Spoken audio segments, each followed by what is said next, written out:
Welcome back. Today we have an extra special treat for everybody.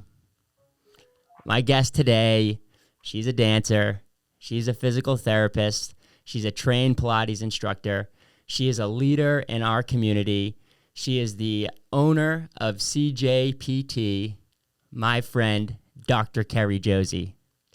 Hey. What's going on, Carrie? Happy New Year. I'm just happy to be here. Happy New Year. 2024 is going to be a good one, I think. I agree. I am excited for 2024. It's going to be a wild one with everything that's like going on in the world. And like, I saw a stat today, like there's like 20 like major nations having like elections. So, like everyone's going to be, manipulating and trying to fuck each other over and all this crazy stuff. And like we as the people just got to like remember that like that's bullshit. Connectiveness, togetherness, like there's a way through here for 2024 to be like the best year yet. Yeah, absolutely. I totally agree. I think people have more power and both within themselves and collectively than they give themselves credit for.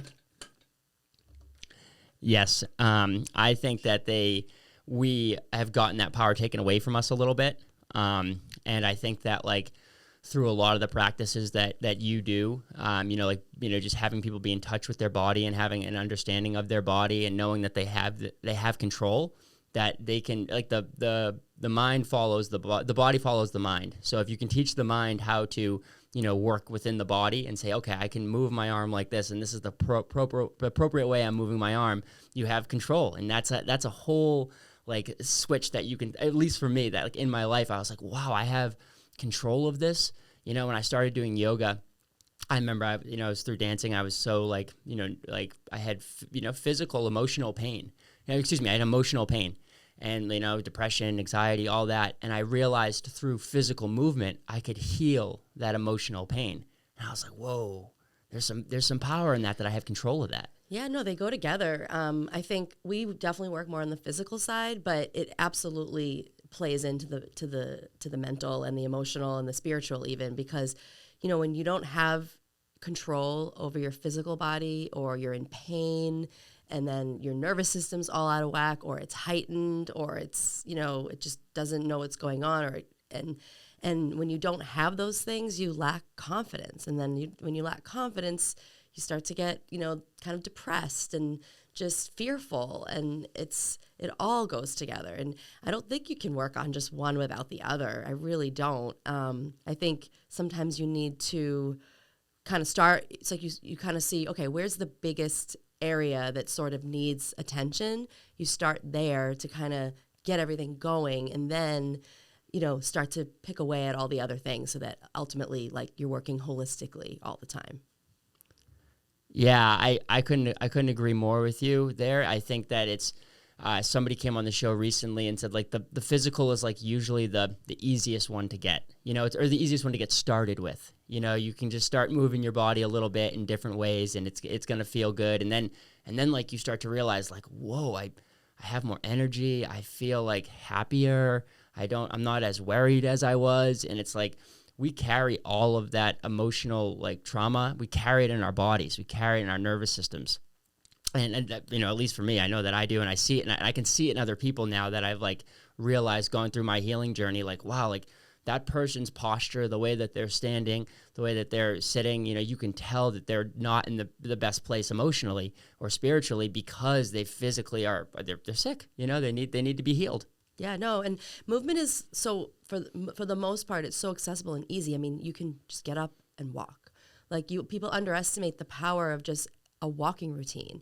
And if you can start to do things like that, you're so right. Like there's so many benefits from moving and just getting the blood flowing, to how it feels, to your brain, and just it literally creates happy chemicals in your body. And then when you start getting those things going, then it becomes a little easier to start to tackle some other things that you might be dealing with. But movement, I think, is everything. And it doesn't have to be complicated. It can be simple. It can be, 5 minutes here, 5 minutes there. And I think we do this in general with so many things, but people make things so big. It's like,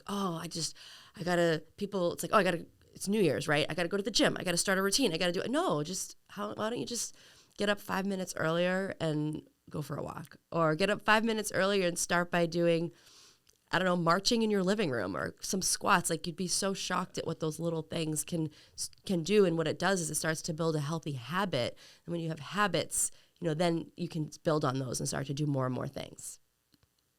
Yeah, the gym gets easier once you do it. Like for me, I know this to be true. Like when I start to like get back into things, and I try to give myself the grace to be like, okay, I'm getting back into this. I'm going to go do this. Like, even if I just show up to the gym and get in the steam room or get in the sauna, like that's at least getting to the gym. That's a step in a positive direction. Or, waking up a few minutes earlier and doing some push-ups and going for a walk. Like it can be that simple. And like we do, I do this too. Like we overthink it. We make it such a big thing. Like, oh, I need to plan out my whole, like people, especially with, January 1st coming, it's like, I'm going to plan out my whole month, what I'm going to eat. I'm going to meal prep. I'm going to go, and they go so hard at first. And it's like, a lot of times I feel like that breeds failure sometimes, because you just are so overwhelmed by it. You're like, oh, this isn't my lifestyle that I was living at all. I'm not actually, and you don't get to see the benefits because you're trying everything at once. And it's like, no, we just got to give ourselves a little grace. We're such an instant gratification society where it's like, no. We don't need that instant gratification quite yet. Let's just go for a walk, Yeah, and that happens so often too, even with our clients when they are looking for help, if they've got like back pain or something like that, or they know they need help. They're like ready. They're right there. They want to come in, but then they get into their own heads. They start to get over. I'm like, well, how many times am I going to have to come? Or what am I going to have to do? I don't think I'm going to do exercises. I don't think I'm going to, it's like, hold on, just come in. We've got you. And like, we have a core value. We say people first, patient second. We work with the person. So it's like, if you tell me you're a lazy person and you're not going to do a thing, okay, that's good for me to know. We're going to do whatever we can. It's like, all right, you're going to need small, little practical goals that make sense to you, and you'll do them.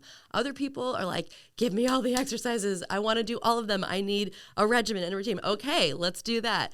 And it's just, people make it bigger, and they make it so big that they don't even like take that first step or take the initial action. It's like, no, we got you. And everybody's different. It's just finding what works for you. But it's that first step, just getting started. It doesn't have to be so big to make improvements and start to get help. And then it all starts to kind of cascade on top of each other. And all of a sudden you're doing all these things that you never thought you could. Yeah, it's amazing. It's amazing to see, like, just in my own journey where I was, 10 years ago, 5 years ago, to where I am now, where it's like, oh, making sure I get to the gym a few times a week is not as daunting, is not as daunting as it was, 10 years ago, 5 years ago. And it's like, that was so scary. So the thought of even doing that, was wild. And for me, it was cool. It started with some, we're going to get into it today, but it started with some Pilates or what maybe I was kind of like a different version of Pilates, and different than the true Pilates. But I was like, so just, people get overwhelmed by it. They get overwhelmed, and guys, you don't need to be overwhelmed. You don't need to. Just take the first step. Like, I saw my dad, this guy's, diabetic, was overweight, and then he, like, not like morbidly obese, but just had a little extra weight on, and he was able to get his knee fixed. He got a new knee, which was, something that, he'd just been working to, whatever. It was likely because he had been not using his body in the right way, because he just didn't know how. And he had, or maybe it was an injury, probably a little bit of both. And he was able to, now he like walks, he started walking a little bit, and then you could just see it. Now it's like, it's just so easy for him to do, and he schedules it into his life, and he makes it such a priority. And like, to see that is like, damn, man, I'm so proud of you. You're like, that's a great thing. You're getting healthier. It's working for you. You're so much happier. You're so much more of a calm person. And it just started from some walks. And then last time when I'm home, he's asking me, hey, Stevie, he's got this big, lifting, this big sheet out. And he's like, hey, can you help me with some of these exercises? I want to start lifting weights. He got some of like the locked in, dumbbells. And I'm like, damn, look at this guy go. It's like the little steps, his diet, along the way started to get healthy too. And like, that's the journey for people. And, you must have so much experience with that, because like you've come, like, for the listeners, Carrie's place, Dr. Josie's place I keep wanting to call it a holistic physical therapy, but I don't know if that's even like the right term, but it's it's a lot different. It's a lot different of a model. And I know you you used to work in the traditional like insurance based that type of model where people were just kind of seeing as many clients as possible. And that there's a difference, right? There's a big difference to that, and there's kind of a couple schools of thought, and so I'm curious about that a little bit. Yeah, no, it's a great question. I get asked that all the time. So my background, I've been I went to school for physical therapy. I've been, a trained, licensed physical therapist for almost 22 years. It's a long time. A lot of people don't even make it in the career this long because they get burned out, or by this point, they're just sort of, in administration, higher level administration. And I do own a business, so technically you could say I've done that as well, but I'm very much still involved. Like I mentor my therapists, I coach them.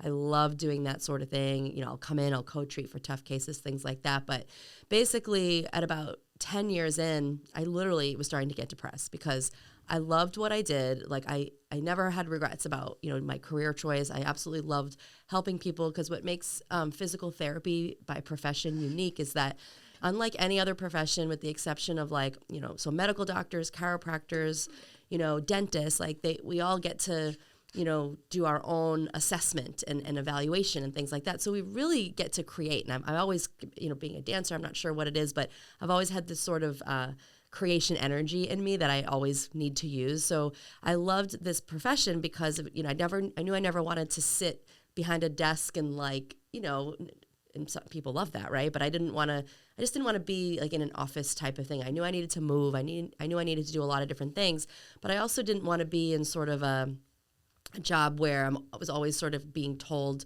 do this, do that. I needed to use my brain. I wanted to critically think. I wanted to be creative. And physical therapy just hit all those sweet spots for me.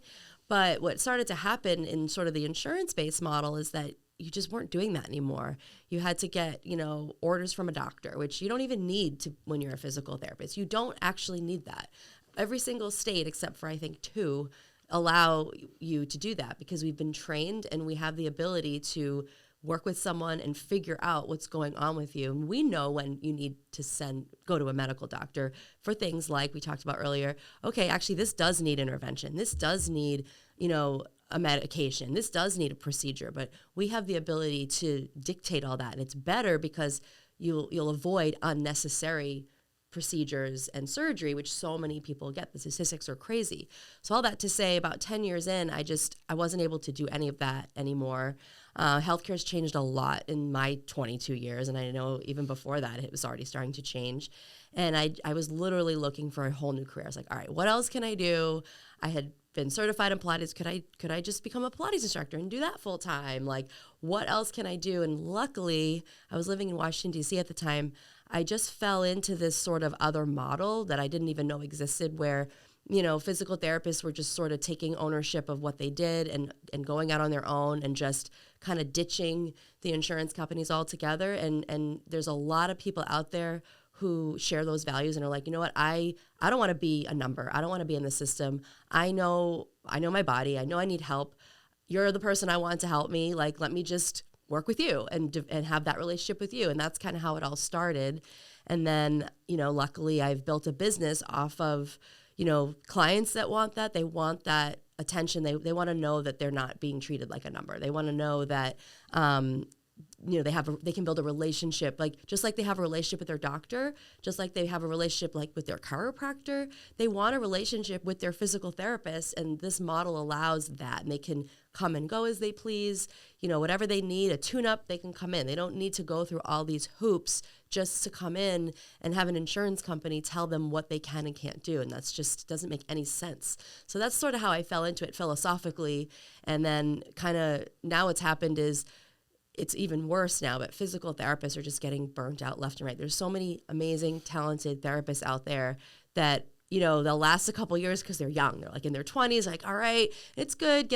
See a bunch of things, get all that experience under your belt. But then they're like, oh, it's like exhausting to see, 12 to 16 patients a day. And what you end up doing is you get really good at multitasking, and like you're almost become a project manager, because you're like, okay, I've got 3 patients here. I've got another one coming in. All right, what is like the least amount I can do but still be effective? And that's just no way to work. And like, that's what happened. And the patients, it's not fair to them, and it's not their fault per se. It's not like these physical therapists are going into it saying, oh, I'm going to do the least amount possible. They're humans. They're just trying to get through their work day, right? So I just don't really, not every single model's like that, but it's just become more and more common. So I was just like, I got to get out of this. Luckily, I was able to make it work. And now, therapists who are looking for that, they want to, like myself, use their brains and have more time to actually build relationships and work with their clients, sort of seek out, my model. And there's a few others out there doing it,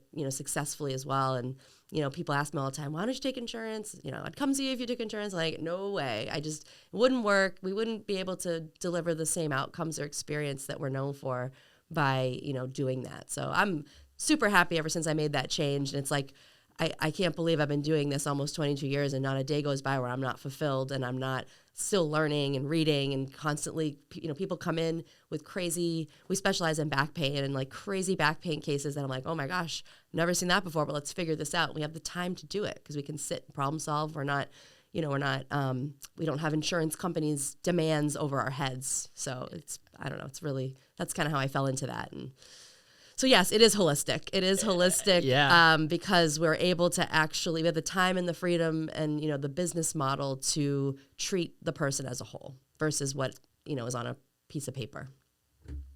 I think beautiful because, and the way that you're explaining it is beautiful because like it's the difference is that you are getting in there you're talking about the creation, you're talking about the diagnostics. So like normally, a person with back pain is going to go see their doctor, and they're going to say, hey, I have this back pain.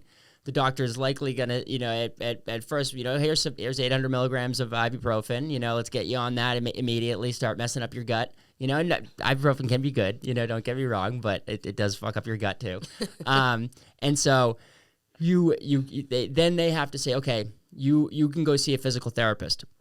You can go see a physical therapist in this model, and they're going to, you have back pain, so go figure it out with them. But you can only see them 8 times. You're only going to be able to see them 8 times for these 45-minute sessions where they're likely juggling other people, opposed to somebody coming in fresh off the street and saying, hey, I have back pain. Hey, Carrie, I have back pain. Like, hey, Dr. Josie, can you help me? Like, let's figure this out together. I think that is such a better way to do it. The third-party payers, the insurance companies, they're insurance. I guess insurance is necessary, sure, like in a lot of ways, but it's the model of insurance. Their business model is to accept premiums, deny claims, and to get things as cheap as possible for them so that they can hold on to their money. And that's like a business model that's just obviously going to breed what you're talking about, where like people aren't getting the best care necessarily. Sure, they're getting some care. They might be getting a Band-Aid on something, but they're not actually figuring out the root cause of it. They go into the insurance-based model. They have their 8 sessions, and their back feels a little bit better, but that's just because they got some stretching and they got some movement, and but they're not actually figuring out like the root problem, the root cause of what's going on. Correct? Yeah, exactly. And like, it's kind of not to get into this because it's a whole like crazy discussion, especially you mentioned, we've got elections coming up. I'm sure this will be a topic as it is all the time, but healthcare is just, our healthcare system has evolved into just a system that reacts instead of supporting preventative. And sadly, all the preventative stuff is just not as profitable. And that's the issue we run into. It's like surgeries, procedures are extremely profitable. So it's hard for people to kind of not support those. But, health insurance I get it. On one end, health insurance has gotten so expensive because back in the day, it used to be where you could, like, I just remember plans not having to include everything. I remember a time, because this was like in my 20s, I could choose like, oh, I do want this benefit, I don't want this benefit. And you could sort of have a little bit more control over what your premium was. That doesn't exist anymore, which is good for a lot of reasons, but it's not good for someone who's actually health conscious, who, knows they don't need all these things. But like I've always had a health savings account. People just don't understand that there's these resources. And if you prioritize your health, then you could have more disposable income to just use it for things like physical therapy, chiropractic, if you have to go to the dentist, acupuncture, massage. I actually don't even think those things should be covered by insurance. I think insurance should be saved for the big stuff. Like I'm going through with my dog. He has cancer. He had to have an emergency surgery. Now he has to go for all these things. I've had insurance for him forever. Now I'm using it. And I am so glad I have it. Mm-hmm. But his insurance doesn't cover like the regular stuff, which I'm fine with because I sort of budget for it. And I know it's such a philosophical thing and it's a big topic, but that's a big problem. And because, people aren't accustomed to, just like every other thing you have to do in your life, you have to budget for your house, right? You save for your house in case the furnace dies, right? Yep. You have to do all those things and people just don't do that. They don't think like that when it comes to your health. And so that in and of itself is a problem. So like people just aren't trained that way and they're not educated. So there's that. So it's like that's what ends up happening. So they're accustomed to utilizing healthcare. And back in the day when people had the ability to go to their primary care doctor who actually had a good relationship, this worked, right? You could go because the primary care doctor would sit and talk to you like we talk to our patients, like, hey, what's going on? How's your diet? Like, all right, talk to me about stressors in your life. There's some out there that like still do that, but they don't have the time anymore. So now what happens is you go to the doctor. It's like, oh, you've got back pain. Let's do an x-ray. Let's do an MRI. Let's see what's going on. But the problem is most people who get back pain are over the age of 40, over the age of 50. Well, guess what? By the time you're that age, it's normal to have arthritis. It's normal to have bulging discs. It's normal to have all these things, but people don't realize that. So when then you get an x-ray or you get an MRI and it says, oh, you've got a bulging disc. Oh, let's get surgery and take it out. That'll cure your back pain when it doesn't, because you could have had that bulging disc all along. And studies have shown this. Like you could compare, you get a bunch of like 60-year-olds, you MRI 100 of them who don't have back pain. 60 of them are gonna have bulging discs. Like the studies know, like we know this, but it's just not practiced. And so that's how people end up with all these unnecessary things that they don't need, all because, health insurance is part of it. And then it's just, health insurance rewards these like, oh, go and get these procedures. Yeah, it's the rewards. It's the reward system. You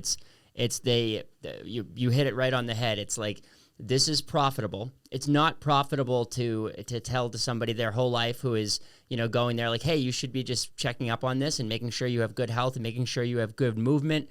That fascinates me that when you told me that 60% of people are going to have these bulging discs, and then they have a little bit of back pain and they decide to go get the MRI and the x-ray and they're like, oh, you got to get this bulging disc out, when their peer has the exact same thing, and it's always been like that. And it's like, it makes sense. We're moving our bodies and we're constantly putting trauma on our bodies and doing crazy things as humans.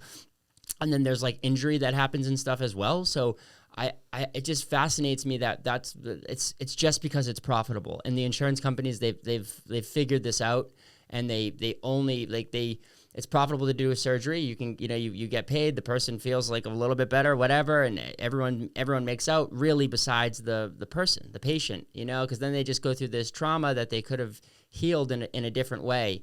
And I think like switching the philosophical mindset around it, like, I think the fact that a lot of that they've connected, like, guess what? When you budget for your house, like you said, but it doesn't get taken out of your paycheck. But health insurance, almost always does. It has changed a little bit now where people are paying separately and they're paying their premium separately, but most health insurance is connected to your employer and connected to your job.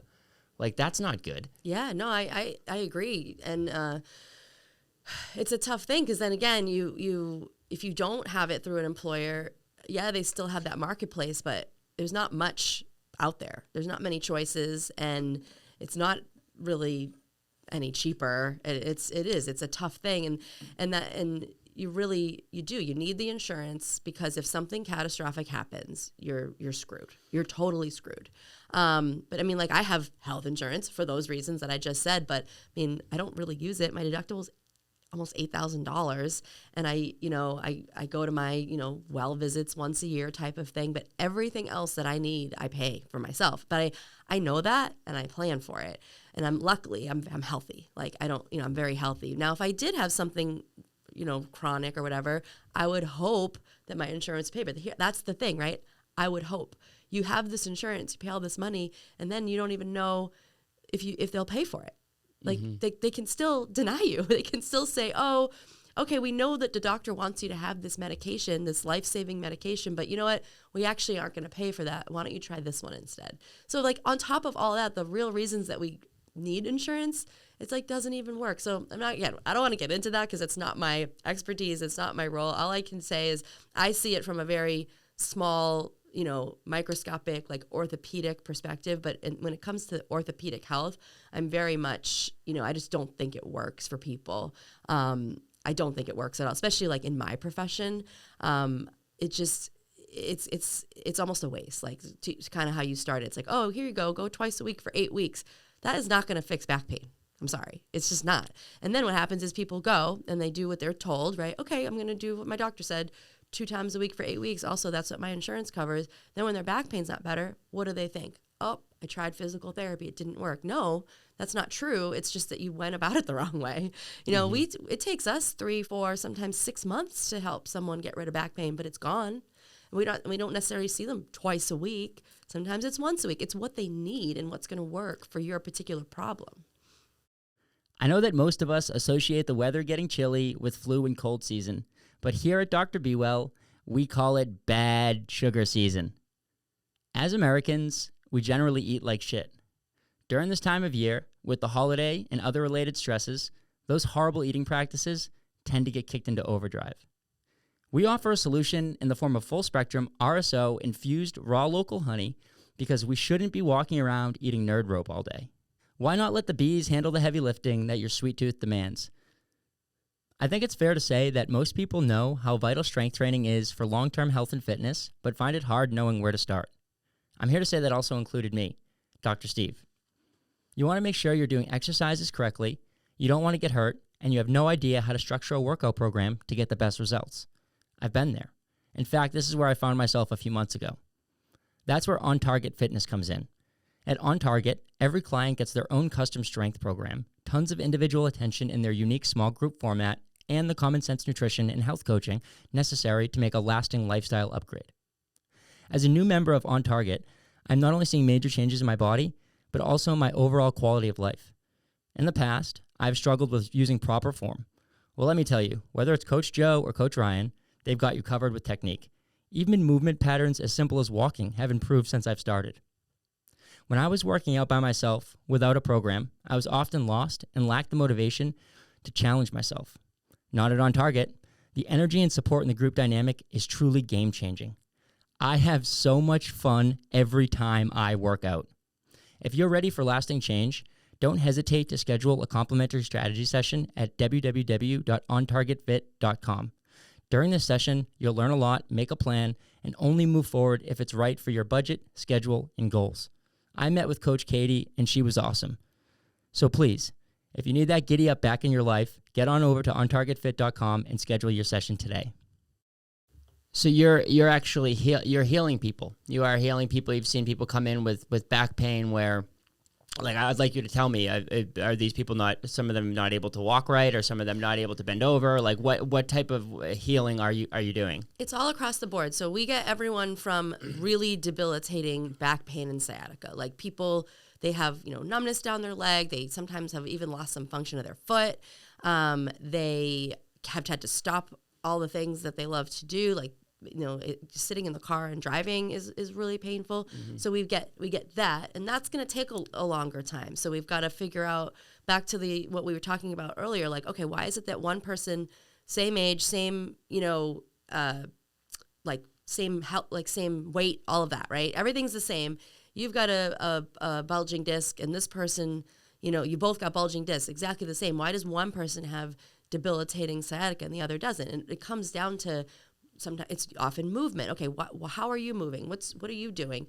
What's going on here with you versus it's not going on with the other person, and figuring that out. That's how we know because the studies have told us that it's primarily a movement-based issue. So we've got someone who's bad, like that really bad sciatica. First, we've got to really calm their symptoms down. So that's where medication can help, right? To get you down enough so that the pain isn't so bad, the inflammation isn't so bad that we can then do the thing that's going to actually help you. But the problem is you can't just do the medication part. And then there's natural things like what your company is doing. And then there's lots of ways to help with inflammation and pain. So we've got to do that first. And then we start attacking, okay, what is this mechanical or movement-based problem that continues to piss off your disc, blah, blah, blah. But then we also get people who are on the other end where they're like, my back's just kind of bugging me, and like I can live life and I'm fine, but I don't like that it's there, and it causes me to be a little nervous at the gym. Like I want to push myself,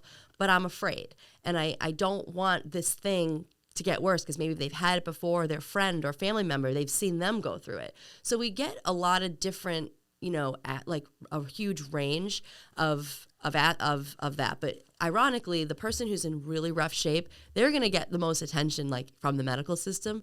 The person on the other end who is more of like, I just don't like the way my back feels, can you help me? They're actually more at a loss, because if they go kind of to a doctor, there's kind of nothing exciting or sexy about their back pain. It's like, oh, you're good, just take it easy and rest, or lay off the gym for a week. That is terrible advice. So like, I actually love working with that population as well, because we really have an impact on their life, because they're like, hey, I'm active. I want to stay active. I want to push myself. I want to run that marathon for the first time.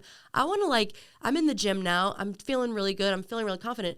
My coach is telling me I can add weight, but I'm afraid because my back sort of talks to me a little bit. Can you help?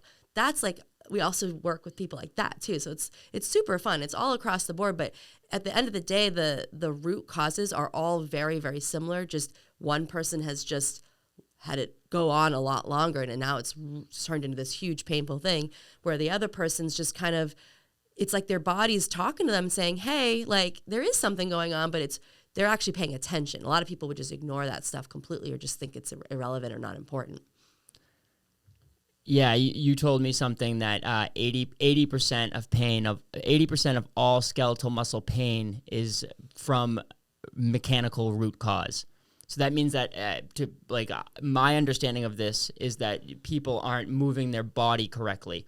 So like when I walk, I'm not engaging my hips appropriately. I'm not engaging my glutes appropriately. I'm not using my knees the right way. My abs, my core maybe isn't engaged. Like all of these, that's how I see it. And then that causes compensation to happen. You start using more of your right side to compensate for your left side because you're not engaging on this side. And is that what you're saying? That basically you're going to teach people how to move in the right way, because a lot of us don't move in the right way? That's part of it. So basically it comes down to two things. The first is actually what you do in your lifestyle. So for example, if you're actually we have patients that have been like dental hygienists, for example. If you've ever been to the dentist, they're always on like the same side of the chair, and like they have to kind of lean over and contort their body in a specific way all the time, all day.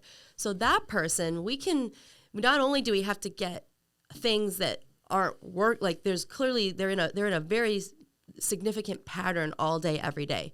You can't say to that dental hygienist, okay, well, you need to like not do that, or you need to go to the other. Like you just can't do that. It's their job, but you have the ability to work around that. So what we have to do is actually overcompensate for that pattern and almost give them what we call corrective movements that they need to do to like counteract that every day.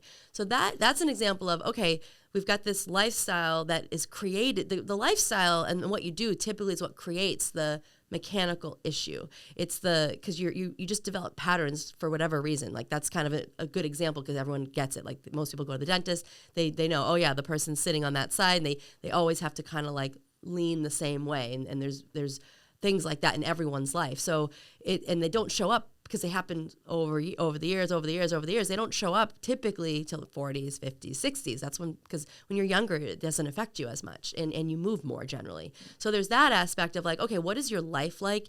How do we work around this? Okay, well, if this is what you're going to do every day, it's like, okay, we got to make sure we do these other things to balance you out. And then on top of that, it's like, okay, we might also find like, oh, okay, this muscle has kind of fallen asleep, so it's making all these other muscles, work harder, and they eventually stress out your joint, which now is pissing off that disc or that meniscus or that labrum or whatever. So it's multifaceted, but it's just figuring out, starting with, okay, what's your lifestyle like? What changes can we make? What can we not make? And then how do we work around them? And then we look at the body, and it's like, okay, what could be improved here? So it's two parts, if that makes sense. It's not, because I think people skip the lifestyle part a lot, and it's just they just look at muscles and sort of how things work. But you can't always have everything balanced because of life. So it's just making it as balanced as possible, and then pointing out sort of where your quote weaknesses are, and then everybody's going to have triggers. It's like,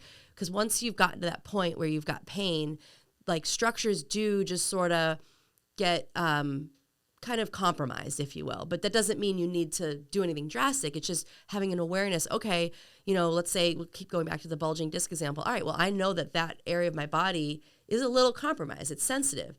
It doesn't mean I can't totally do everything I want. I just have to have an awareness.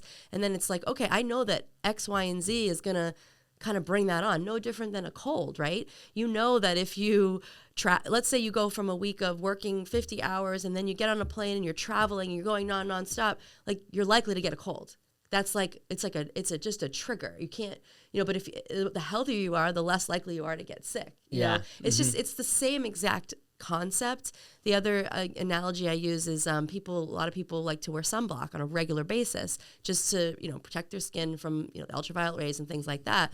And that's well and good. You're doing it because you want to, prevent things, all right? But then if you're going to go to a tropical island like Aruba or like Bahamas, you can't just do your daily sunblock. You have to be like, oh, I know I'm about to expose myself to tons more sun than I normally do. I'm going to load up on that sunblock. I'm still probably going to get a sunburn, but it won't be as bad. You've minimized, you've anticipated the exposure and minimize it. So I always say we give people the sunblock plan for their body. It's like, this isn't going to change. It's not going to like, quote, when you say heal, I don't always actually love that word because it's not necessarily what we're doing, because some things are just, they're patterns and it's just part of aging and part of just sort of living life, right? So you don't necessarily heal it, but you do sort of heal it in a way because we've given you awareness, we've given you control over it. And that is so much easier when you're like, oh, I know that if I do this too many times, my back is going to start to hurt again, but I know there's nothing dangerous happening, and I know I can fix it myself, and I know I can control it and even get in front of it if I want to. So it's more of that, and all that does come down to having an awareness of how your body moves, how it doesn't move, what can be improved, what can't be improved. Once we know all those things, we can come up with a plan that works, if that makes sense. So everybody's different. Yeah, and it definitely makes sense. It's it's correcting, but to me it just is what I'm hearing is like we're correcting movement patterns. We're realizing what our daily movement patterns are, and they're all different based on what we do in our daily life.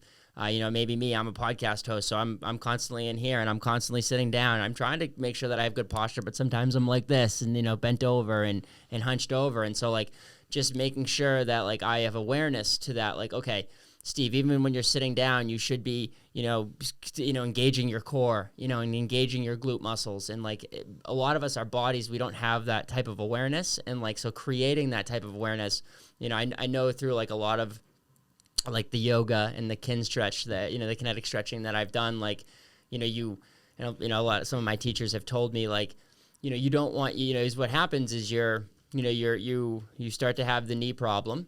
And so like the body wants to keep moving. So you say, okay, well my hip can be my knee, my hip can do what my knee normally would do for me. And then you keep doing that, and that creates a cascading problem, up. And then sometimes that's hard to diagnose. I feel like it's almost impossible, not impossible, but it's really challenging to self-diagnose this if you have no, you're just going to yoga and, you're learning a little bit. You do need that little, that extra bit, like what you're providing people. And two, like there's just certain things that like we don't, as regular human beings, we don't understand like how the body necessarily works. And you guys are like the experts in this. I was lucky enough to go into Dr. Josie's place, CJ PT, and have a session with her. And like it's just all the machinery that you have in there and all this, it's a way different, understanding of. I had a lot different. I'm a guy who's pretty active in this. I do yoga a lot. I am constantly thinking about this stuff, but I still had a different experience, like feeling in my body, like, oh, okay, that is how this part of my body should be moving, and like I should be having my keeping my ribs down more, and like all these little things that we don't constantly think about. And that we need to start bringing awareness to it, and then eventually it will become habit, and it will become ingrained in us, right? If we keep practicing it. Yeah, and so to kind of what you experience, and I'll kind of get to this in a roundabout way. So I'm like a less is more person. Now you give me anybody. I've been at this so long. I almost have X-ray vision at this point. You give me any body, I will find something, right? So you can get granular. I don't necessarily believe in that because I'm always like, if it ain't broke, don't fix it type of thing. Because it's just like, we've got so many other things to worry about and so many other things to deal with. Like, why mess with something that's good, you're healthy and things like that. So all that to say, I always kind of start from the top down. So it's like, in general, I'll tell everyone, if you've got an issue, you've got a problem, your knee hurts, your shoulder hurts, your back hurts, your neck hurts, start exercising, start moving. If that fixes your problem, great. You just needed to get moving, okay? And you're good. Now, but that doesn't always happen, but that should kind of be your first go-to. I would always recommend doing it with a professional, someone who, like if you're just walking, okay, I think that's fine. But when you want to get into lifting weights or yoga or Pilates or anything like that, definitely work with someone who can guide you, because you can get into more trouble kind of going on YouTube. And I mean, some people are okay, but you can kind of get into more trouble than not. So all that to say, you start moving, things feel better, the problem goes away. All right, you just need to move, you're good. Now, what happens to a lot of people is they'll start moving, and either the problem doesn't go away or it gets worse. That's where someone like us comes in, because that's what we call back to what you asked. That's a mechanical issue. That needs a correction. That's where you need the experts to diagnose the actual movement issue there, because it's not enough to just go and move. So people skip that middle. That's where we come in. It's like you need a correction. Then once we correct it, we stabilize it, if you will. Now, whatever exercise you want, your exercise of choice is what keeps you healthy and moving. Yep. And what you experienced which was interesting. And so one of the ways we do that, so we do things like with our hands and just with our own sort of eyes and movement testing to figure out when it comes to a joint where that correction needs to happen. That's one aspect. But then when it comes to, okay, now once we've corrected the joint that's been kind of out of whack for a while, the muscles need to adjust. That's where we use the machines you're referring to. We use Pilates equipment in our office, and I absolutely love Pilates, especially using the equipment. I always say you cannot cheat on those machines. Like, those machines reveal all. So that's where we can start to see some of those minute things that you're referring to, like, oh, this hip really doesn't want to cooperate, because our bodies have a beautiful way of our brains are quite lazy, to be honest. Like, your brain doesn't go, okay, right hip isn't being as functional as left hip, we're going to make sure that we do that. No, they're like, screw that. Whatever we got to do to get the job done, we're going to do. We don't care. The brain's got a lot of functions. It's lazy. It doesn't and it just wants to do the least possible thing. So that's where the equipment, the Pilates equipment in particular, comes in, and you can really see so much of what's going on in the body. And then the person can feel it, which is really like, oh, I didn't even know my shoulder was doing that, or, oh, okay, now I understand how you want me to move. And the equipment helps and kind of assists. And then you can take that and you can carry it over at the gym, or, work with your kids or whatever you're doing around the house. The Pilates equipment helps to create that body memory.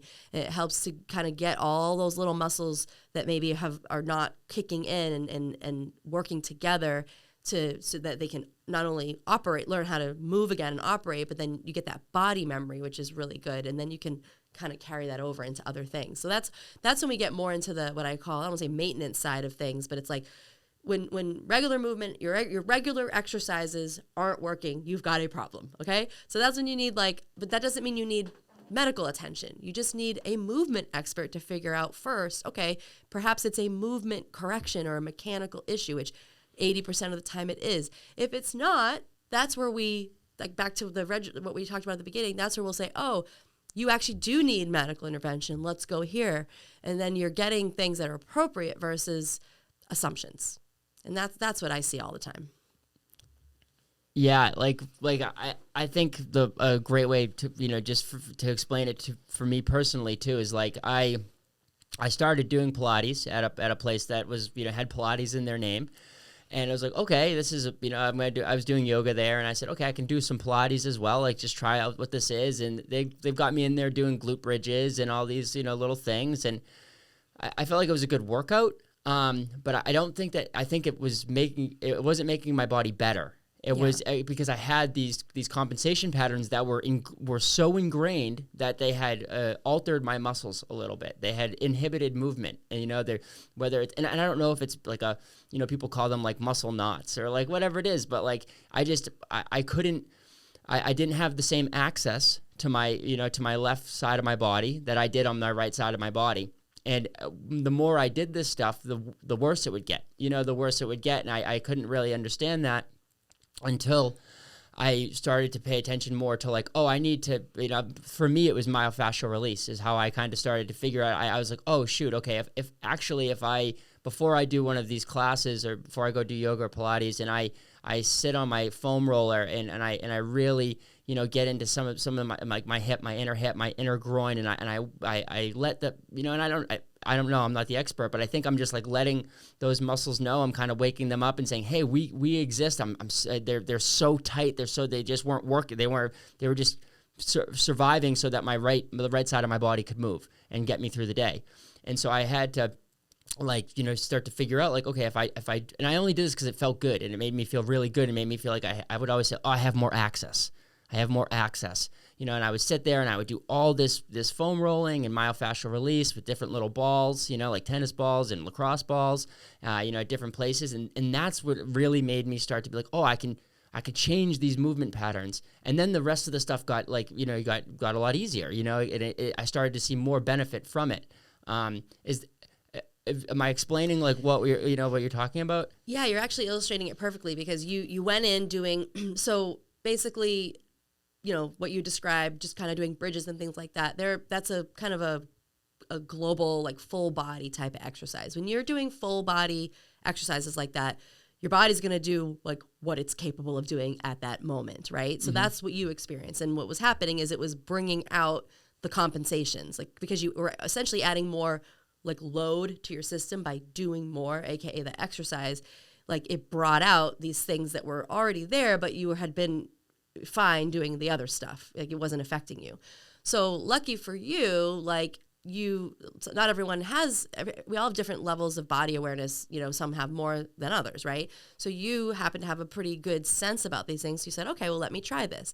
And what you did worked. So that's great. You happened to get it right. Now, let's say that didn't work. And you tried the foam rolling and stretching and it wasn't working. Well, all that tells me is okay, well, it's not a muscular issue. It's not a myofascial issue. We got to now look at your joint. So you got it right. So if the treatment works, then it means you've got the right diagnosis and you're attacking the right thing. Some people do it by accident. Some people need, an expert to come in, but that's essentially what happened. You figured out on your own, whatever it was, that fascia on your left side, and it can be very restrictive. It can almost suffocate your muscles. So you figured out by warming it up, releasing it, giving it some extra blood flow, waking it up. They're still studying fascia quite a bit, but it's almost it has its own nervous system in a way. So what you effectively probably were doing was kind of activating that sort of nervous system within that fascia, if you will.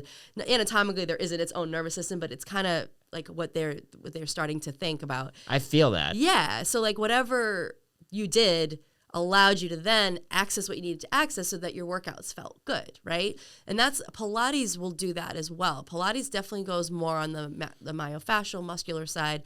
And Pilates is its own practice, right? It was Mr. Joseph Pilates is who created it. He very similarly in a way to how you came about this what you did for your own body. He was frustrated by the quote traditional medical care system that he had access to at the time. Like he had other medical problems and he just started exploring movement. He was very curious. He loved to read. He loved anatomy. He loved all these things. And he just started exploring what felt good to his body, very much like what you did. And that's how he came up with his full body system, where he figured out almost like a very methodical warm-up in a way. Like Pilates literally, if you follow it classically, which is what like Joseph Pilates, it goes through a methodical routine where you warm up kind of every single joint and muscle and all of that, and then you end kind of standing and your body feels amazing. You're sort of like ready to start the day. That's really the origins of Pilates. And then how the machines came in was he was a nurse like in World War and during the war, and he had injured soldiers, and he was like, these people need to move, but they couldn't move because they were injured. So he used bed springs to like help them assist, and that's how like his apparatus started coming to life. So really the apparatus is designed to assist you in a way and help you get more in touch with muscles so that you can theoretically do all of the mat work, which is actually very hard when you do it the right way. Now, all that to say, that still goes back to what I was saying. Pilates in and of itself is an exercise system, and I love it. But if your body's good, you can tolerate that exercise system as it's designed, and you'll be fine. But if you can't, or you're having a problem, that's where you need a correction. Sometimes Pilates equipment by itself with someone who knows what they're doing can correct it for you. Sometimes it's like it's your joint. So like things like what you described and Pilates, we have both. We have everything in our practice. We love Pilates, and we use it to both help people heal, and if you will, and find those correctives that they need from a muscular myofascial standpoint. And then we have Pilates classes that it's like, okay, now you're good. You can just do these classes as a movement practice to keep yourself healthy. And then if it's not myofascial or muscular, then we know we got to look at your joint, and that Pilates, yoga, none of that stuff's going to help that when you need a joint correction. That's actually where chiropractic really comes in. Usually when someone tells us, oh, I feel better after the chiropractor, we already know, like, okay, your joint isn't happy. We can kind of almost take what you experience sort of from a chiropractic adjustment and actually kind of develop it from there. And so that you ideally need less adjustments over time, because a lot of people like to use chiropractic medicine as a maintenance. I totally support and believe in. I don't necessarily think it's a good idea if you find you have to keep going. A good chiropractor will realize, okay, we need to add something else to this mix. They'll refer to someone like us or wherever they need to go. So again, just like same with us. If you're coming to us and like we're going at it and like nothing's changing, it's our responsibility to also bring someone else into the mix. Yeah, that's a really good, helps me with like a really good understanding of how the joint can be something that's, different than, muscle, skeletal is going to be a lot different. And we're going to figure out what the root cause is. I think the machines are like so great, because I talk about myofascial, like the laying on the foam roller and the balls and that stuff, and that stuff's great. But it's also like, I feel so good when I'm doing like resistance bands, and like, because I feel like I wasn't ever moving my arm in the right way. I wasn't ever moving, there for some reason, that some way along the way, my body, like that's the thing, it's the brain, right? It's that connection. And I think Pilates, like those machines, they help you do that. Yeah. And I just think that it's, can you be somebody like me, and without having I probably would have just continued to get worse if I kept doing the regular mat Pilates, right? Like that would have just kept getting worse. Possibly. I mean, it sounds like it, because it's all body resistance, and it does require sort of coordinated and symmetrical movements. And if your body's not capable of doing those, it's going to compensate, and it's going to start to ache, because you're actually adding load, you're adding more intensity to the movement. Even though it's still full body movement, you're adding to a system that's not like fully, there for you. So that, and that's usually when when people realize they've got an issue, is like they just added one thing, or their body finally was like, screw you, I'm done with this. I'm not going to cooperate anymore, and that's when the problems show up. The problem has been stirring typically for quite some time. Yeah, Joseph Pilates is a pretty badass dude.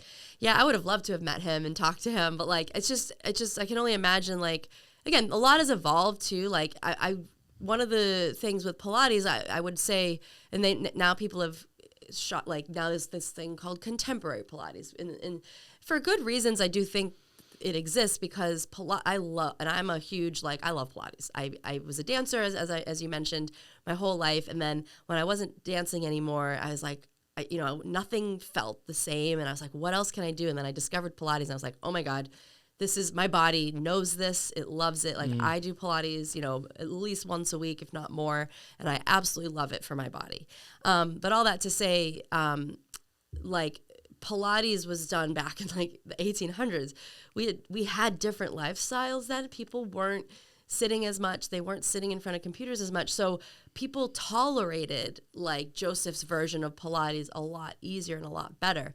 His version of Pilates is challenging. Like, if you just go and try to do that, you can actually hurt yourself if you're, to like your point, if your body's not ready for it or prepared. So I think you got to be careful. You have to understand, like, what, I think people blame things, like even you talking about, like, oh, is it muscles? Is it people? Everyone wants to put everything into a category. It's like, it's not always that simple. It's kind of like, if you try yoga and it hurts, oh, yoga's bad. Yoga's bad for me. Well, no, I don't actually believe anything is really bad for you. I just think your body just isn't tolerating it very well. So let's check it out. Let's explore. Can we get your body to tolerate this? In most cases, I believe yes. Now, if you're 90 and you tell me, hey, I want to run a marathon, that might be challenging, especially if you've never run before. So there's like realistic expectation, but then there's like, hey, I really want to do this. All right, let's try. Let's explore. Like, I really, truly believe we can do anything we want to do, but you just can't, but you might need to train, and part of that training, right, is making sure your body's prepared. Joints, muscles, fascia, whatever it is. And then, of course, there's nutrition and all these other things. It's never just one thing, but I think that's what happens a lot, is people just sort of want to put things into categories. They want to put, everything needs to fit into one nice little bucket. It just doesn't always work that way. Yeah, it's a full body system, right? It's a full body, and you need to, like, have everything working in conjunction. Like, that's definitely what I'm learning. And I do think that, like, as much as you do need to have a professional and you need to have somebody who's coaching you, like, having the commitment to yourself and having, like, because I'll tell you what, like, I've done them all. There's no drug. There's no anything in the world that can make me feel as good as when I have full access to my body and I have full range of motion, and I've just done a kinetic stretching class, then a yoga class, and then I started lifting. I lifted some weights the day before. Like, that feeling of afterwards, that ecstasy that you experience, there's no drug that can make it happen. No, endorphins, right? Endorphins is just like a super drug, and, like, I think that's what pharmaceutical industries and everyone is always trying to see, like, all right, how close can we get to replicating these endorphins? But nothing beats au natural, nothing. Right. Literally nothing beats it, because it's like, I feel like, and I just want, like, the listeners to know, like, you can feel so good in your body. And at first you actually mentioned, like, I had a good awareness. Like, you're like, oh, someone like you has a good awareness. Like, no. Like, it definitely didn't start that way. I had to do yoga for 2 full years, and which was making me feel really good after every time I was doing it, and I was seeing benefit from it. But, like, to actually have that understanding, like, at the 2-year point, I was like, oh, my ribs are, like, way, my left rib is, like, all the way up here, and my right rib's down here, and my, my toes, like, I think the feet, it all starts with the feet. Like, I think that, that is your base. And if you look at people's feet, and you look at the way that their toes are going, like, people talk about, like, bunion surgery. Okay, that is, I think that, yes, genetically, I guess there's a genetic component to it for sure, I guess. But I think that you can correct all the, like, bunion surgery is so crazy to me, because it's like, no, that's just happening because the way you're standing, and it's causing it's causing your I don't know the name of the bone, but it's causing your that bone, the metatarsal. The metatarsal, okay, the metatarsal to go like this, and then your toes are going that other way. And like, I had a doctor once tell me that, like, oh, that's a good thing, because you have a little bit more wide base, to support your big body. I'm like, dude, are you serious with that? Like, that outcome? Because what, you just wanted to get me in here, take a couple of X-rays, send that to my, say, okay, now we got him for a patient visit, and we got him for some X-rays, so let's get reimbursed for that. Like, yeah. And I'm constantly looking at my toes, and I'm constantly, like I said, I have a right side, left side imbalance, and like, you look at my feet, it's very clear. It's very clear that my left side is, way different than my right side. And like, I'm constantly being on the lacrosse balls and the tennis balls. I'm constantly doing that stuff with my feet. And I feel like, you want to talk about ecstasy, like after that, when I'm like, whoa, this is how I'm supposed to be moving my feet. This is how it, and then it changes the rest of my body. And like, I just feel like, do you ever work with people's feet? Oh yeah. I mean, we work with head to toe, we even do, I don't talk about it as much, but vertigo. Vertigo is a huge thing. We actually have a huge workshop coming up in a couple of weeks all about, people suffering from vertigo. And that's a slightly different animal from everything else I'm talking about. But, feet for sure, it's like, people don't, they just, wearing shoes all the time. Like, people don't really walk around barefoot as much as they should, and like, your arches just get kind of almost brittle a little bit. They lose their elasticity. They just kind of like are weaker. So there's that. And then for sure, imbalances can create, problems with the toes, like you talked about. Also, you talked about fascia, like myofascially, your feet, like from your plantar fascia, which is the sole of your foot, comes up and is very connected to your deep inner core line, which is also connected to like your neck and your TMJ, and then people can get headaches. So like, to your point, yes, feet are important. And like, sometimes someone will say, if someone has headaches or TMJ or whatever, or I'll see someone with really flat feet. TMJ? Yeah, it's when you have It's a lock. It's a locked like jaw. Locked jaw. Yeah, your jaw is like not aligned. You can be really painful. It can hurt to eat, and you can't open your mouth all the way. So sometimes someone will have really flat feet, or they'll kind of come in for that, and I'll say, oh, do you have headache? Do you suffer from headaches? Do you have any? They're like, yeah. They can't believe the connection. So yes, it can very much come from feet, and vice versa. Your core could be not working, and then it'll affect your feet. So it's like the whole body system. Absolutely.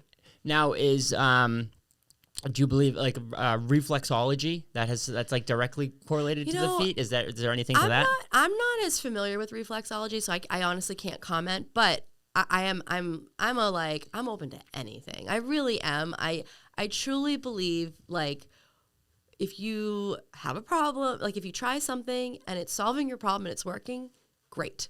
It's working. Like that's my just belief just about anything. I think if it's not working, it doesn't mean it's you give up. You just haven't found the right solution yet. But I hear a lot of great things about that, and I think again it kind of connects back into your nervous system. I mean, our feet have a lot of nerves, and they have to, right? It's your feet. You have to feel the floor, feel the ground.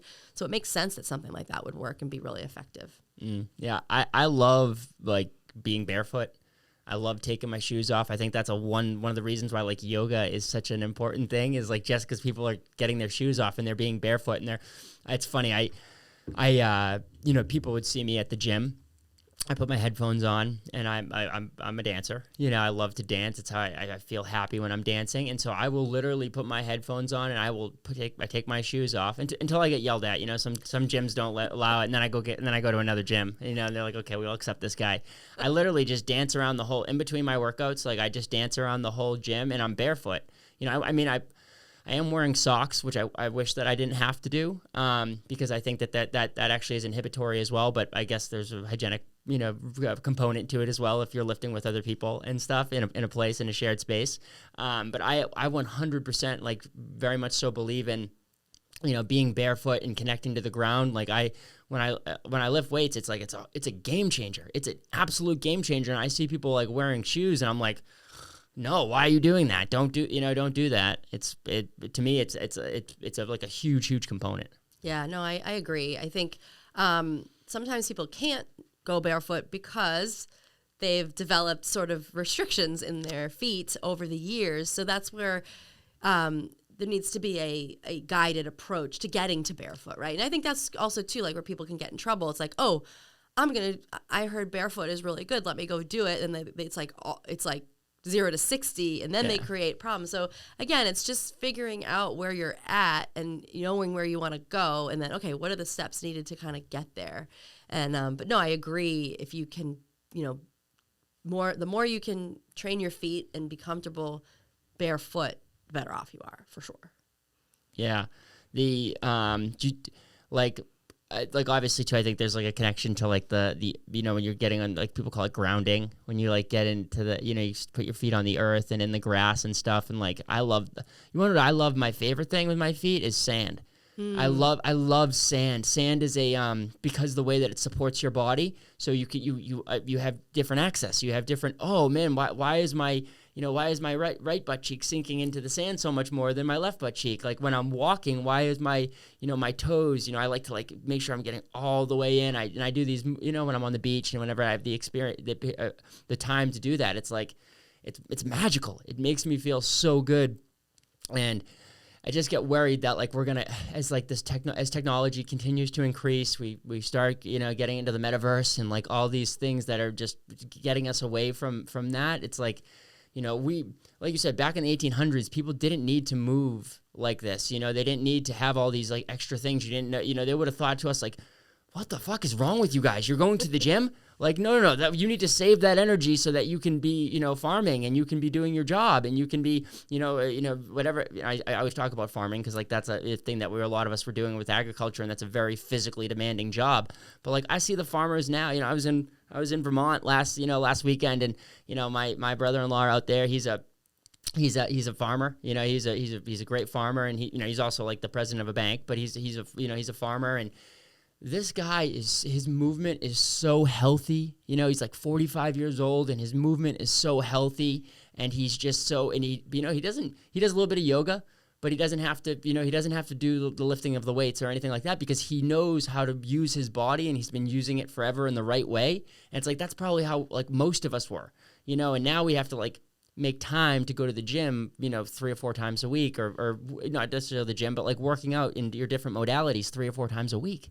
Yeah, no, I agree with you 100%. It's like, back to feet for a second, like my feet are nothing like they used to be. I danced barefoot all the time. I had the most mobile, like strong feet, and I've lost it because I just don't do that anymore. And then even, I do now, I'm over 40, right? I'm in my mid 40s. Like I got away with a lot for a lot of years because I was always moving, always dancing, always exercising. And then as I just didn't do those things as much. And as I got older, I really, everything I preach is true. Like the importance of making sure you compensate for these things that we're just not doing naturally. But like I do go to the gym regularly. I do Pilates regularly. I walk as much as I can. I used to run, don't run quite as much anymore, but I feel confident I could get back into it if I wanted to, right? But like yesterday, our office got flooded a few months back. So we've been closed, and we've had to renovate our whole office, and we had to move everything out and move everything back in. So yes, I hired a moving company to like move out and move back in, but we still had to put everything together. I spent like 10 hours yesterday, like moving heavy Pilates equipment, putting stuff back together, moving things. And like, I just remember thinking to myself, like, gosh, like, I felt it. My body was achy, but not nearly as much as if I didn't go to the gym regularly. Like I could squat, I could bend, I could move, I could lift things over my head. And like, there's just a lot of people who can't do that. And like, I was sore yesterday, but I feel pretty good today because, my body was sort of like prepared and trained for those things. But like, now if I did that all the time, every day, I don't know if like I wouldn't need to maybe do as much of the other things. I'd actually need to be opposite and maybe stretch more, right? Yeah. Because I'd be doing all these things that actually kind of put this load and stress on my body. So then I'd need to compensate it by like stretching more. So it's like, it's just interesting. It really comes back to what is your lifestyle?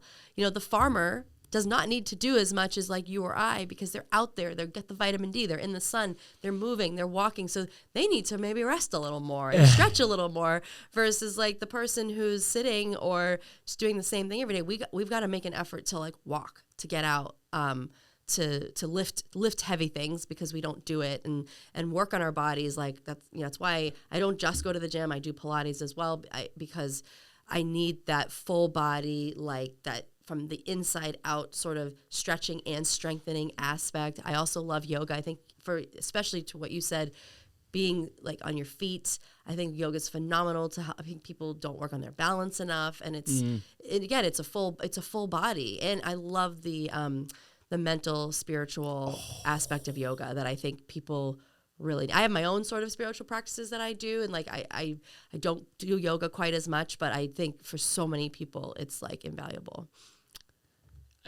Yeah, it's like, you know, your point there is spot on. Would you be willing to share any of the spiritual practices that you do? Or yeah, I mean, I go regularly to sort of a energetic. I don't even know what to call her because she's just so amazing. A healer. But an energetic healer that, I mean, I go regularly. I've been going for like 6 years now. Yeah, and she just kind of works on me and regulates my nervous system, and that's sort of a physical practice, if you will, that I do, because it just keeps me going. Like I have a high sort of stress job. My personality is such that I'm just go. So I need to make sure I do these things to keep my own nervous system regulated, or I'll just kind of like, I feel like I'd burst out of control sometimes. And then for me, it's just simple things like, you know, I have a dog. One of my favorite part of the day is just walking with my dog. I'll leave my phone at home usually. Sometimes and I got in the habit for a little while, like I was listening to podcasts like while walking out, but then I actually stopped because I'm like, you know what? I love just being with my dog and being out and walking, and it's sort of meditative to walk. So for me, I do things more like that. I've always been I read a lot. I love exploring anything to do with self-development and growth. So those things are just so ingrained in me that I do a lot of different things to just be, as I believe, like as self-aware as you can be is good. Like it helps you to understand yourself better. You can learn to regulate your nervous system because you can understand like, okay, why am I triggered? Why am I feeling this way? So like whatever you need to do to get more awareness around that. And I think for some people it's getting into a room in a yoga class where they just zone out. That was dance for me for so many years. I knew that no matter what was going on in the day, I could walk into the dance studio. I wouldn't think about anything for 90 minutes, nothing. And like, I think that's like what yoga does for people. Yes. I've learned and trained myself to be able to sort of do those things in different ways. That's for me, that's exercise. Any kind of movement or exercise like does that for me. So I think, I don't know if that answered your question, no, but it definitely answered my question. And it's like, I think that people like, please hear this because like, hey, I have a podcast and I want all you motherfuckers to listen to my podcast. You know, when you're walking your dogs, like, please put on Dr. BeeWell, like, come on, baby. But it is not always the answer. You need to get away from your phone. You need to get present. Like, we're just so distracted. We're just constantly trying to distract ourselves to get through the life because life is so hard and no, sit with your thoughts. That's what yoga is like really the greatest thing for, is being able to get you present. Hey, you're in this room. You have to do this right now and just do it. Be present because there's no need to think about anything else. And when you like, as good as I felt afterwards, it was, half of it probably was because of moving my body, but the other half of it was because I was physically in my body. And like, that's why I love this practice. Because guess what? People have to come in my whole life. Everyone in this day and age, you know, people are talking to each other, and then, you know, you think you're having a deep conversation with someone, and the fucking person pulls out their phone. Boom, conversation is not the same. Okay, in this room, when I get people in here, I drag them in here. I say, no. You know, we're going to sit. It's just going to be me and you for a couple hours, and we're going to get present. And guess what? When I do a show, I feel way better that night. You know, I feel way better because I spent this time focused on only the conversation that we were having. My brain, so sure, sometimes my brain, you know, wanders off and, you know, it says, and I say, no, dude, you're a host of a podcast. Get back in here. You know, right now, let's get back in here. And I think that's like, I think exercise teaches us that because our brain is so powerful. Our brain is our mind is everywhere. Our mind is everywhere all at once. Like if I want to be in South Africa right now, I can be in South Africa. If I want to be, in England, if I want to be at my house with my dogs, like, or just want to be in a bad place where I'm stressed and I'm depressed, I can be there. I can do. Our mind can be. It's endless. Our bodies are physically here, and so learning how to deal with both of those, and to me, the true connection is the breath. The breath is how you can talk to the brain can talk to the body, and we need to breathe to do these exercises and to get really good at these exercises, whether it's Pilates, whether it's weightlifting, whether it's kinetic stretching, any of them.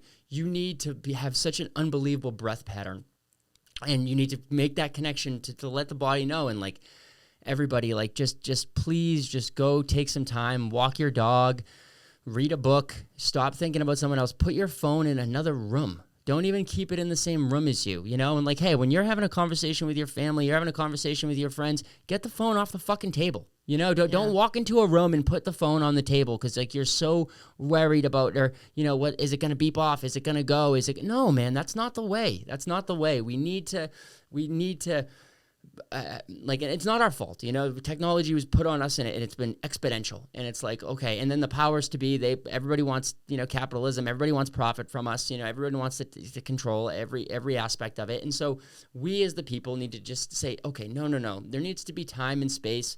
Like I see this, our generation, like we're going to be the last generation to know what it was like before phones. Yeah. Like I can still vividly remember, 9th grade and 8th grade, hanging out with my friends and not having any access to any of this stuff and not knowing what was going. And that was amazing. It's amazing to have 8 of my friends over to play Smash Brothers all night. And we're not, maybe we're talking about some of the girls or something in our school, but like we're not worried about what they're doing on Snapchat and what they're doing on this, and we're looking at their Instagrams, and like we're not doing that. We're present with each other. And I get so nervous about the next generation, and they'll figure it out. They're gonna do it and stuff, and hopefully we can help guide them and help show them that like it's not the be all end all.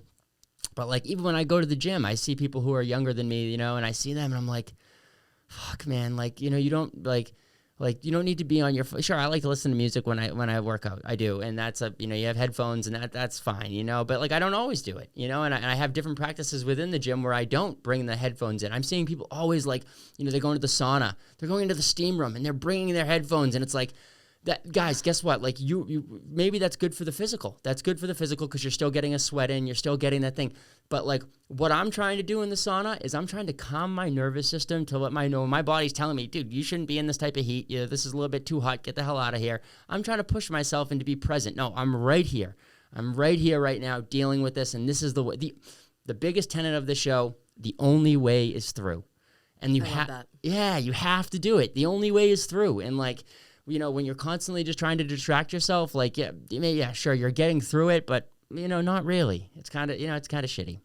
Yeah, no, I love that. I absolutely love that. And yeah, it's going to be interesting to see what happens to the kids, if you will. Like, I think they're going to have their brains are, I think in some ways, like their brains are going to work very differently in good ways. And then they're just going to, like, kind of like what we talked about, right? In our generation, if you will, like we have to focus more on things that we have to compensate for that didn't exist, centuries ago. They're going to have to do it too. And for them, it's probably going to be a lot of, self-regulation, like, because like the electronics and all of that just gives you that constant stimulation and dopamine hit. And it's kind of like, I think they're going to have to learn to be away from that. There's not gonna be yoga studios. There's gonna be, hey, come and all you have to do is come and leave your phone at home, and you come in here and we talk. For real. That's literally or nothing, right? Or nothing, exactly. Or nothing, exactly. Or you're right that they probably do need to talk, because I don't think they talk as much. They don't. The interpersonal connection is really bad. We had this woman who's a spirit medium on the show recently, and we were talking about the Gen Zers and how they're not having as much sex, and that's because they're not connecting as much face to face. They're not spending as much time together where those opportunities can, like, because I didn't get it at first. Like, why, I thought always people would be doing that, and they would always be, kids are always trying to, explore their bodies and stuff. But the fact that has gotten less because there's not as much opportunity for it. They're hanging out virtually with each other. They're not getting together as much. When they are together, they're not there necessarily all the time. So it's happening less, and it's like, that's so scary. And that's and it's normal to them. Like, to us, we look like, oh my God, that's so not good. That's all they know. It's what all their friends do, and it's normal. Yeah, it's interesting. It's really interesting, and it's really normal, and like we just got to realize that, like, none of it's normal. Like, what's normal is being in our human bodies, and that we just need to all, learn how to move and learn how to connect. And like, I'm going to share a beautiful story, like, about you and I. So when, you invited me to your space to come and this is about connectiveness, and you invited me to your space to come and experience some of what you do so we could have a better show today. And I came to you and I went to go give you a hug. And when I go to give everybody a hug, I always do something. Someone has told me that this is called a pacha. And I go to give them a hug, and our heart is on our left side. And so when we go to hug people, we're constantly giving them our right side. We constantly turn away, and so everybody who I go to hug, I go to give them my left side. They go to give me their right side, and then we're gonna kiss right on the lips, and they're like, oh, they get all awkward, and I'm like, no, I'm not moving. You're giving me this hug. Give me your heart, because I'm gonna give you mine. And the reason you do that is because honestly, take someone that you love, take someone in your life, go up to them, give them hold them in your arms, put your heart to their heart and hold them, close your eyes. And, my partner and I, we call it the tinglies. You're going to get the tinglies, and it's going to happen, and you're just going to have this different experience of a hug. I had never met Carrie physically before. We had talked on the phone once, and I went to, and I said, hey, can I give you a hug? And she said yes, and I went to give her the hug, and she received it. She threw it right back at me. And I was like, whoa, this is amazing. This is amazing. So, I want all the Gen Zers and everybody just to give each other a heart hug and to do that. And it was such a beautiful experience that we got to share, and then we shared it with all your staff too. And like, what a beautiful thing, the heart hug.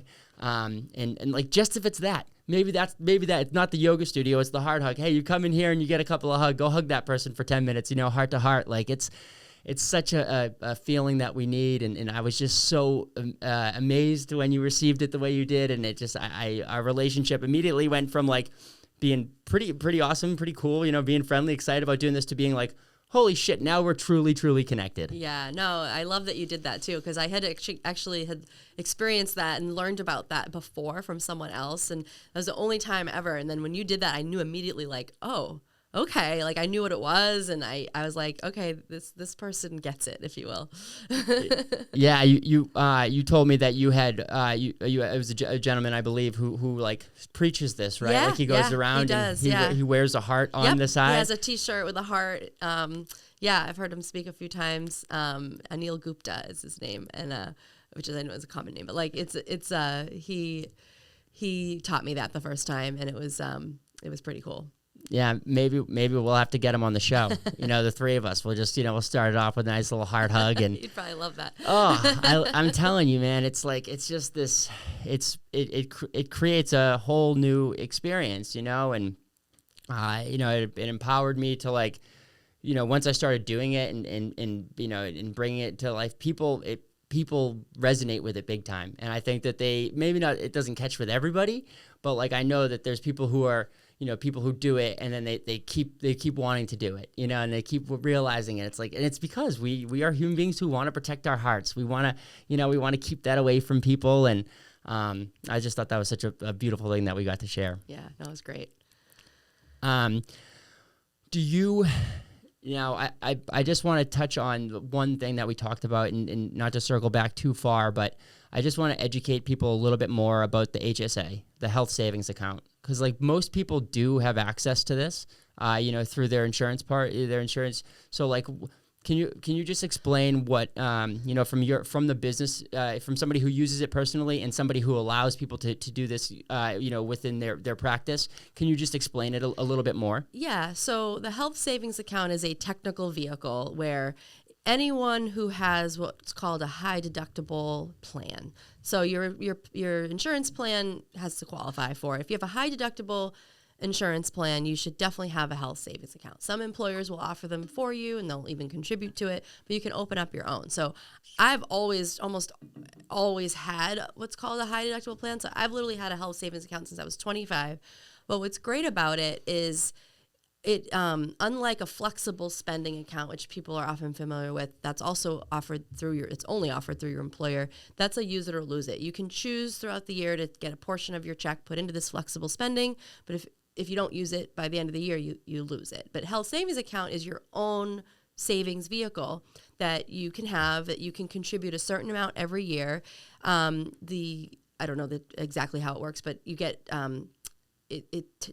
it's considered pre-tax. So you get it's tax. Yeah, it's pre-tax. I don't want to say tax credit. I'm going to say it wrong, but it decreases your taxable income. Yes, exactly. So that is the good thing. So I always put the max. It goes up a little every year. It's like usually I think last year was like 3,600. It's a little more this year. So I always put the most in so that I have it. It's saved, and I get a little bit of a tax break. And then what's great about it is if you don't use it, it's okay. It accumulates. You can collect interest. You can even invest it within your account. And then when you get to a certain age, I want to say 55 or 65, it turns into like an IRA account that now you can utilize just like you would any other retirement account. So if you have a plan that allows you to do it and you have access to it, I'm like, why don't people do this? Plus, it's money that you're saving. And that you can use it at the pharmacy. You can use it to pay for prescriptions. You can use OTC. Yes, exactly. Yeah, you can use it over for the counter, anything that's going to help you with your health. You can use it like if you have to go to the dentist. You can use it for like our services. You can use it for anything. So anything health related, health costs. I wish you could buy some Dr. BeeWell honey with it. You probably can. I don't know. Not yet. Well, you likely could if it was like the uninfused version, right, but because of the cannabis, you can't probably yet. Can't. But hopefully, at some point, you will be able to go into a dispensary and say, "Hey, I would like to." Exactly. That would be the true giddy up. Where you're like, I use this for health. This is how I see health. Right. And that's what I see it as. It's like it's a vehicle where you can take a little bit of that control back. But if you don't have, so that's a great vehicle. So if you have access and you have the ability to do it, I think you should do it. But if you don't have a plan, like let's say you have a typical HMO plan, you probably can't do an HSA. But let's say, like I've had it happen where when I didn't work for myself, I worked for someone at one point that didn't have a high deductible plan. I didn't lose my HSA. It just kind of sat there for a little while. Then as soon as I had a plan that was high deductible again, I started contributing to it. So this has stayed with me for a gazillion years, and I've switched banks here and there. But you can do the same concept. Okay, you might not get the tax advantage, if you will, but like you can still put money aside into now they have high yield savings accounts, unbelievable interest rates, 4.5%. Like if you put a little bit of money into one of those accounts that you're like, I'm going to put this aside for my health, and you're going to earn money on that.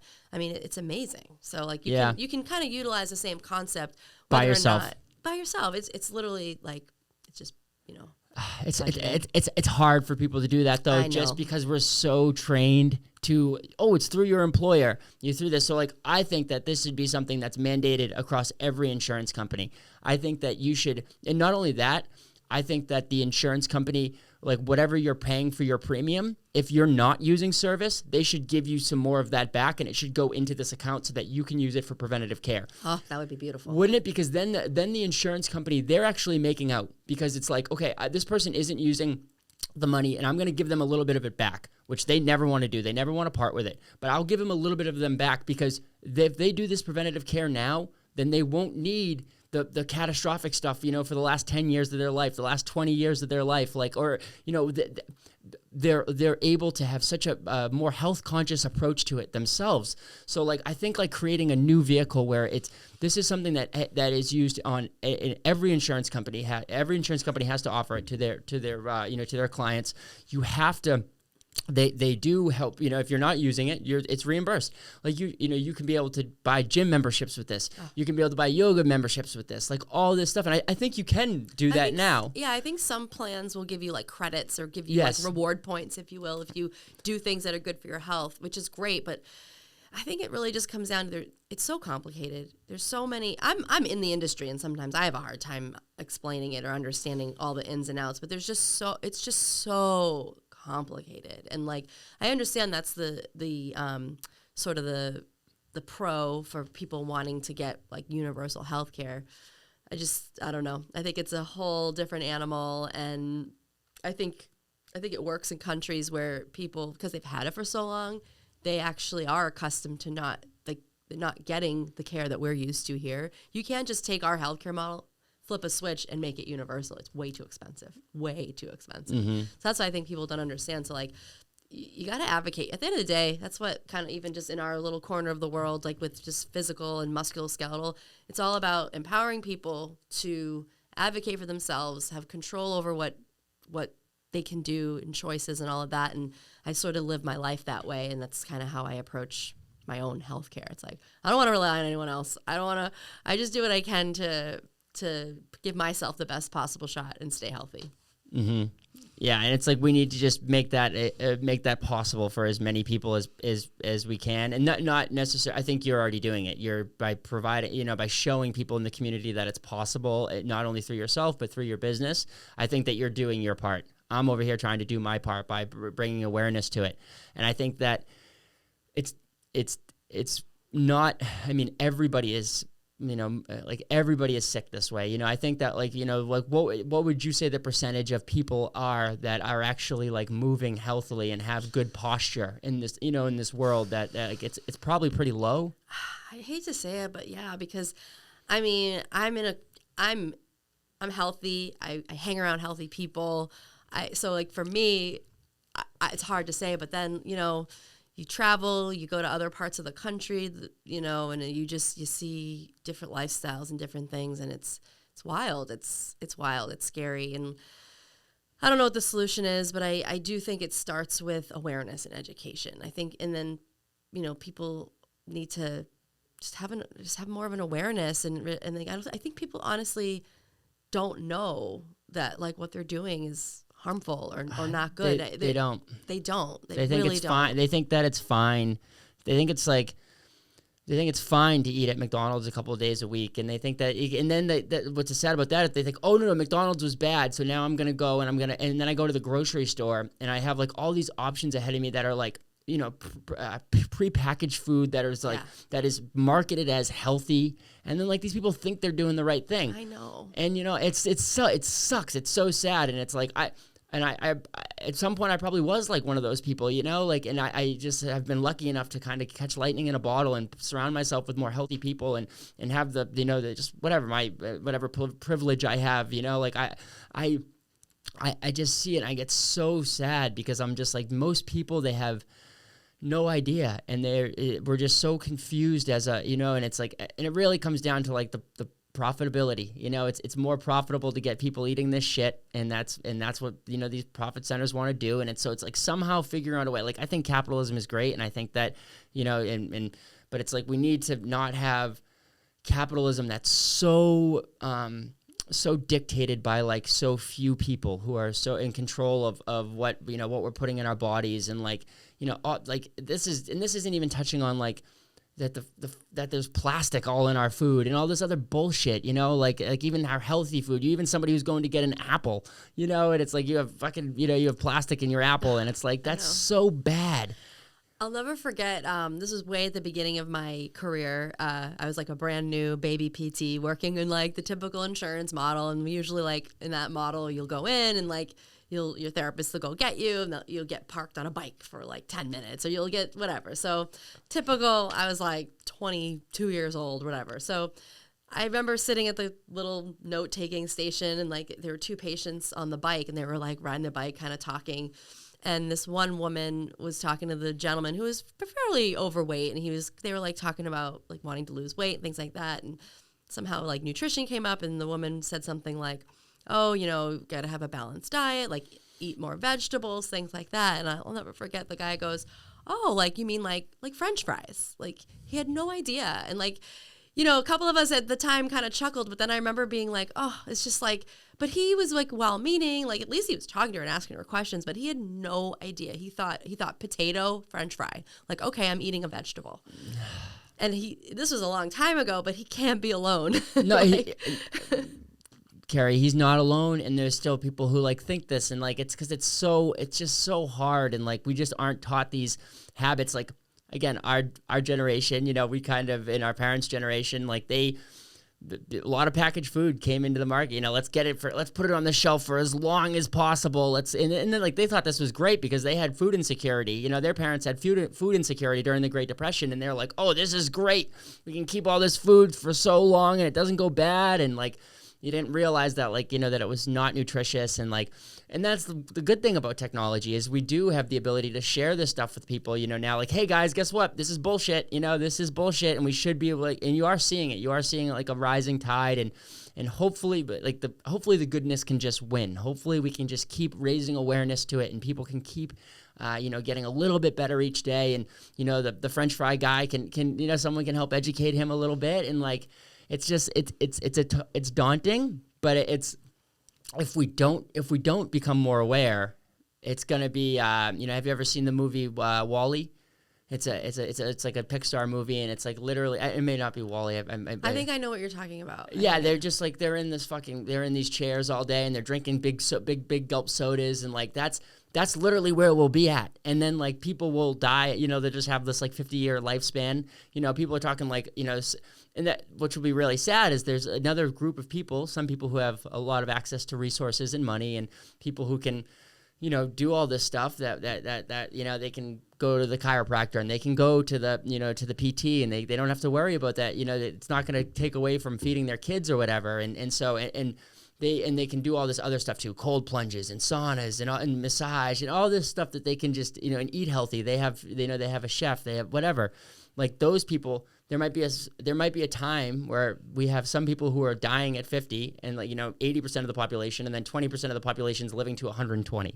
Yeah, like, it's scary, right? It is. It's so scary. But I am so grateful to you for helping and for being a part of that, bringing that awareness to light, and for doing what you do at CJ PT is so incredible. I can't wait to, you know, you had told me that I can come in and do some Pilates classes, and we're gonna do that. Maybe we'll bring the videographer, and we'll show our guests, you know, what it's all about, and how, you know, this different, you know, this true Joseph Pilates, you know, the machines, and how we can really start to just help this body, and, you know, I can hopefully be an example for that. And I'm just so grateful for you for coming on the show. I've had such an absolute blast with you. You are an amazing person. I cannot wait. You know, I cannot wait to do it again once I have some more questions. You know, once we figure out some more. You know, continue on my journey.